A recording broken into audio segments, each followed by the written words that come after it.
Aw yeah, Rivers here with some cool tech, and today we're going to take a look at the Minix NEO A2 Air Mouse Remote Control. This remote is custom made for Android mini PCs, but it will also work in Windows, OS X, and Linux. Inside the box you get the remote, RF adapter, and your operating instructions. Here on the instruction manual you can see the different options and modes that the A2 is capable of.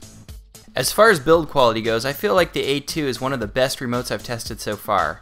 But the most important thing on a gyro remote is the range, and this remote has really good range. Also, if you're using this on a Minix Android mini PC with the latest firmware, every button on here works, which is a lot better than a lot of Air remotes that I've tried.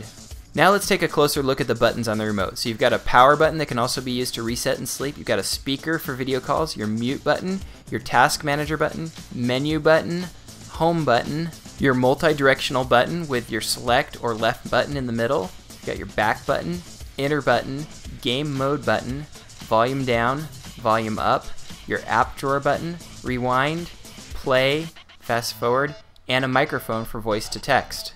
On the back you've got your full keyboard with alternate options using the function button. Also it takes regular AAA batteries, 2 of them, so I put a couple rechargeable Sanyos in there and they work awesome. They basically last forever. Now we're ready to connect it to the NEO X7, so you just plug the dongle into a free USB port, and this should work on any other Android mini PC also, but all the buttons will work on the Minix devices if you're using the latest firmware. So you can see here I'm using the center button to click and drag and get to where I want to go, and I find having the center button the most useful configuration for a remote. So one of the first things you'll want to do once you hook up your A2 or any Air mouse really is go down to language and input, and you're going to change the pointer sensitivity. I like to put it a lot lower and it makes it a lot easier to control this way.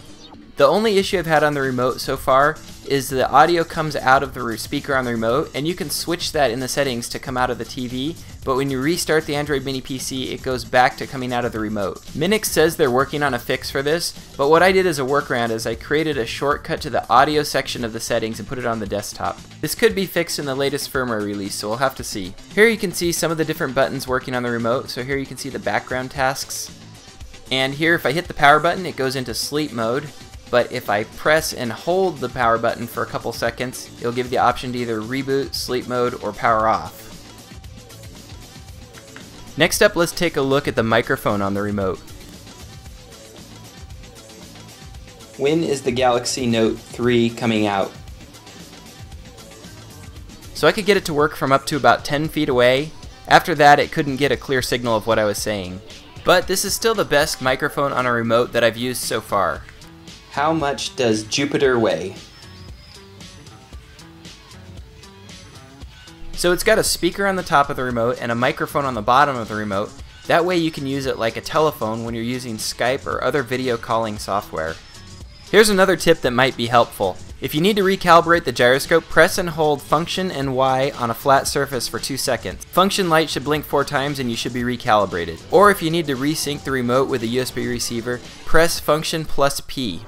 Next up we have some gaming. The A2 works pretty good with the gyro function in a game. Now I didn't have any way to hit any buttons if you need to do buttons along with the game, but you might be able to bind in some keys using something like 6-axis controller. Still, it's off to a really good start, and it's the most gaming friendly controller I've used so far. Also, you can rotate the axis on the remote by pressing function and enter. This way you can use it like a steering wheel or handlebars, and I think it's actually the easiest to play this way too.